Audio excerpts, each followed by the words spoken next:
Hey there, it's Mike Robbins here. It's just before 10 a.m. on Tuesday, the 10th of November, and I'm coming live today because I wanted to talk a little bit about how we can move forward together.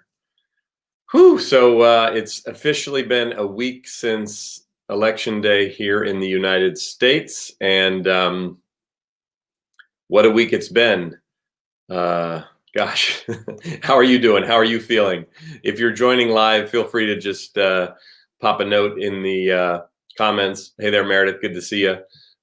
Just let me know how you're doing, where you are, where you're from, what's going on, what are you thinking? I've been coming on live the last few weeks to talk a little bit about the election and some of my thoughts, but more than the specific politics of it, just how do we navigate through this time, this challenging time? On Saturday morning here in California, it was announced that, the election was called for Joe Biden and Kamala Harris. And then Saturday night, they came out and gave their victory speeches. President Trump is still claiming that there was widespread voter fraud, and it remains to be seen if there's any real evidence of that or what's going to happen. But one of the things that came out of the election clearly, whether you feel excited that Biden won or really angry that Biden won, is, and we knew this going in, but we're a pretty divided nation. The final vote total isn't in, but it looks like when it's all said and done, it's going to be about 150 million votes, and it'll probably be about, 78 million for Biden and 72 million for Trump, give or take. But more than 70 million people voted for each candidate. So, look, I've talked about, I voted for Joe Biden and was excited that he won, and really excited about Kamala Harris being our new vice president. I got incredibly moved to tears on Saturday morning when it was called, and then Saturday night during their speeches, and just thinking about my mom and my sister who are no longer with us, and my mom taking me out of school, and when I was 10 years old in 1984 to see Geraldine Ferraro speak in front of City Hall in Oakland, where I grew up, because it was such a big deal to my mother. And then a year and a half ago or more, almost 2 years ago, when Kamala Harris announced she was running for president, we took our daughters and went with some friends and their daughters to that same spot in front of City Hall in Oakland to see her announce with 20, 25,000 people there. And then just to see her up on stage Saturday night, knowing that she's going to be the first female vice president of this country, the first woman of color, I just was overwhelmed. And separate again from the politics of it, I've been really interested in and concerned about the level of divisiveness that exists in our country that's been going on for years and years. This is not something new to Donald Trump, but it seems as though it's just ratcheted up pretty significantly in the last few years. And so, one of the things that President-elect Biden talked about on Saturday night in his speech, he talked about cooperation. He talked about unity. He talked about healing. And these are things that resonate with me personally, and I imagine with most of you as well. Even if you didn't vote for Joe Biden, I think most of us would like to see more unity, more healing, more cooperation, more togetherness. So the question then begs, how do we do that? Because we can vote, which we all did, which is super important. Hopefully we all did.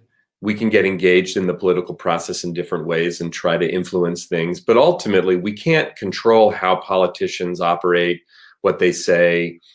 We can't control the media and the narratives and the messages coming out of the media, but we can control how we show up in life, and particularly how we interact with the people around us, the people that we live with, the people in our families, the people in our workplaces, the people in our communities, how we show up here on social media and the messages that we put out.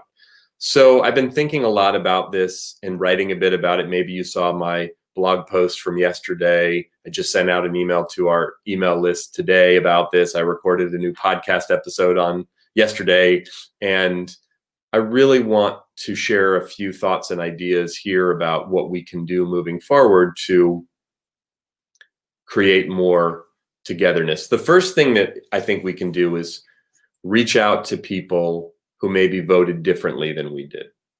Now, I know that can be challenging for a number of reasons, and maybe, some of our relationships have been impacted and even frayed or damaged through this process over the last few weeks or months or years. I don't think the intention initially of platforms like Facebook and Twitter and LinkedIn and others were designed so, hey, let's get into all these political arguments. And, that's often what happens, for better or worse. But look, if roughly 78 million, 77, 78 million, when it's all said and done, I don't know, maybe 75, I don't know what the number is, and roughly 72 million, 78 million have voted for Biden, 72 for Trump, or give or take, somewhere over 70 million each. You and I, we all know people who voted for people that we didn't vote for, or voted for the other candidate. So what if we reached out and we were curious to find out, how are they doing? How are they feeling? What are they thinking?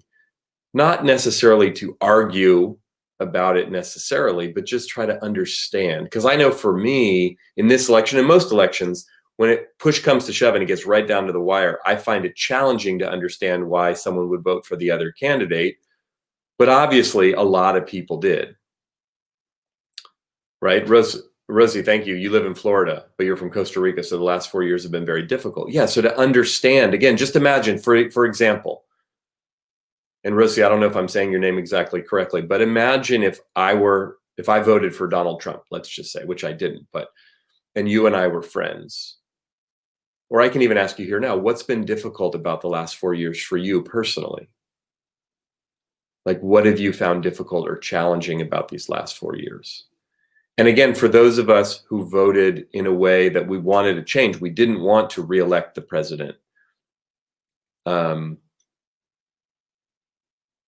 Being able to engage in dialogues about that with people, right?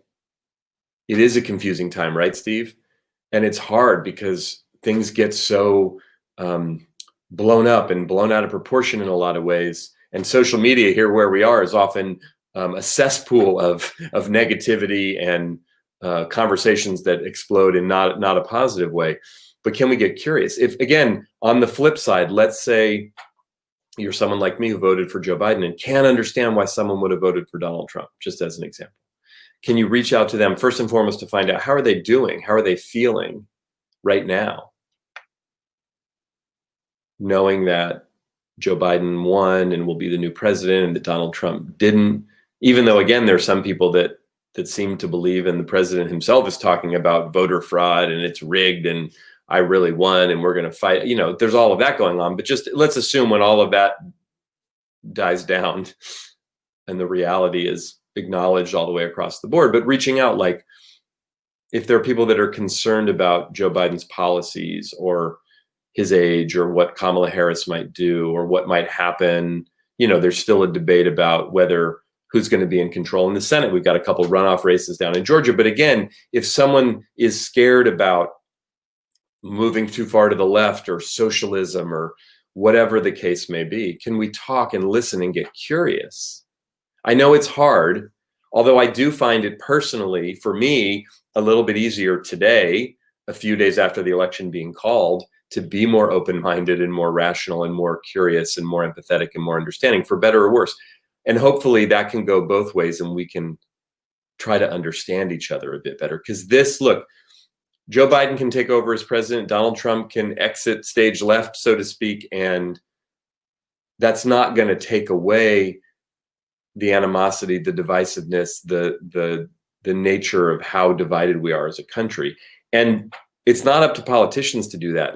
Hopefully our leaders can speak and operate in ways that are more conducive to unity and healing and togetherness, but we got to do that work ourselves in our families, at work, online. That's up to us. The second thing we can do is operate with compassion. Compassion. Now, compassion is really, it's not about agreeing.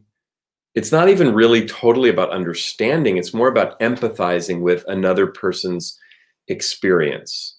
So just, again, using the election as an example.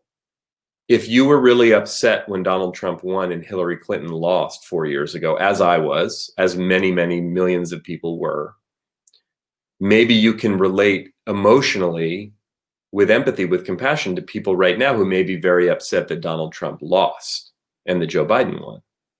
Just on that level, human to human, can you relate to what that's like?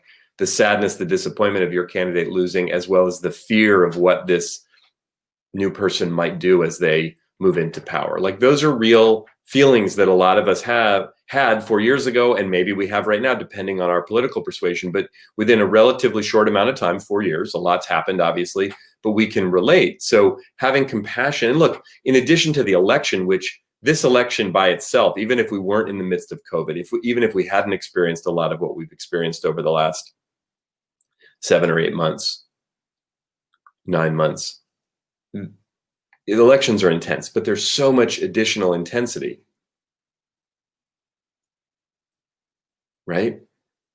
Economic insecurity and challenge, social unrest, and racial inequality, and right, all the impact of COVID and working from home and kids doing school from home, all of that. There's a lot going on. So we got to be gentle with ourselves and with each other. Like, so many people I know are on edge. Maybe a little less so today, Tuesday after the election last week, but there's still a lot happening. And Hassan, to your point, right? Elections are over. It's not who voted for or against the new president. Is the president for all, and the goodness at the end, or the fruits will equally be shared? Look, I agree with you, Hassan. I think that's super important, right? And it's challenging because, again, if we think about what's happened over the last 4 years, this notion of the resistance, this notion of like, I'm going to stand up, I'm going to speak up, I'm going to fight, like he's not my president, right? And now all of a sudden it shifts and it's like, oh, the guy I voted for won, so now he is my president, and right? And we've got to move away from this notion of demonizing each other, of, wearing the red jersey or the blue jersey. Now, again, speaking up, speaking out, having differences of opinion, being a loyal opposition party, as one is if their party is not in power, is really healthy, important part of our democracy. But to Hassan's point, is it possible for us to rally around and be supportive of the president of the United States? Does that serve us? Does that benefit us as a country, as a world, as individuals? I think it does. But it's challenging, especially if we don't happen to agree with the president or we didn't vote for. But again, another of the many things that Joe Biden has said during the campaign and then recently that I really appreciate and resonate with is he says, look, I'm a proud Democrat, but I'm going to work just as hard for the people who didn't vote for me as the people who did. And whether that's just rhetoric or just words, I don't think it actually is, but those are important messages. The third thing we can do is let go of or remove our self-righteousness. Now, if you follow me in my work at all, you've heard me talk about this a lot. Removing self-righteousness is fundamentally important to authenticity, to connection, to trust, to influence, to so many things. But it's difficult, especially when we hold our opinions really strongly and passionately, as most of us do in general, and especially with respect to politics. But Dr. Martin Luther King beautifully said he said many beautiful things, but one of my favorite Dr. King quotes is this. He said, "We have no morally persuasive power with those who can feel our underlying contempt for them." Think about that. We have no morally persuasive power with those who can feel our underlying contempt for them. So our job is to remove our righteousness, not remove our opinion, not water it down, but shift. Self-righteousness is I'm right, you're wrong. It fundamentally has the other person or other people respond with defensiveness, defending their position. Conviction, on the other hand, is I believe this to be true. I'm willing to speak up about it. I'm willing to even passionately debate and discuss it, but I have enough humility, enough self-awareness to realize a couple of things. First of all, I might be wrong, which happens. And second of all, even if I can't acknowledge I might be wrong, because maybe it's not a right or wrong thing, it's just a belief, it's a value, can I at least acknowledge maybe there's another way to look at this thing that I can't currently see? And that's part of the hard but important work for us to do right now, that there are millions and millions of people in this country who see things differently than we do. And they're not wrong, they're not bad, they're not terrible, they're not evil, they're simply just different, or they look at things differently. And it's valid. As confusing or painful or upsetting as that may be to us, our job is to figure that out and at least have space for and understand that not everyone has to think and vote and operate and behave exactly the same way that I do. if we're going to move things forward together positively, if we're going to influence each other in the best possible way, we can't do it from a place of self-righteousness, because all that'll get is more self-righteousness coming back at us. We just throw gasoline on the fire. And the final thing for us to do, well, not the final thing, but the fourth of the four things I want to talk about here that we can do, is to look for and find common ground. Look for and find common ground. You know, there's a story that I share in my book, We're All in This Together. I was on an airplane a couple years ago and was watching the news and was sitting next to someone who was also watching the news. I was watching CNN, he was watching Fox, and he started pointing at my screen and saying, "Fake news, fake news." And I was like, "What?" And I looked over and I said, "What are you talking about?" He said, "That's liberal propaganda." And I said, "Really? I noticed you're watching Fox." He said, "Yeah, it's the only honest news out there." And at this point I got, well, oh boy, this is interesting. And I think I said something like, well, I would be careful, because from what I've read, Fox News viewers are the most misinformed viewers around. And he, you know, of course, I threw a little gasoline on the fire and we were off to the races. And we ended up having this really intense argument politically, a lot of self-righteousness back and forth. I tried the best I could, but it wasn't until towards the end of the conversation when I asked him if he had kids, and he said yes. And he told me he had 4 kids. They were older than ours, because he was a bit older than me. His were, I think, 3 of them were in their 20s. One was either 30 or in their early 30s. And I said, you know, we've got 2 daughters who are much younger. I think the girls were like 12 and 10 at the time. This was 2 years ago, maybe even younger. But I said, you know, sometimes as hard as I try and as good of a father as I want to be, sometimes I worry that I might be screwing up or I might be messing them up. I said, do you ever worry about that as a father, or did you, especially when your kids were younger like mine? And he said, yeah, of course. I mean, I think every parent feels like that. And I said, yeah.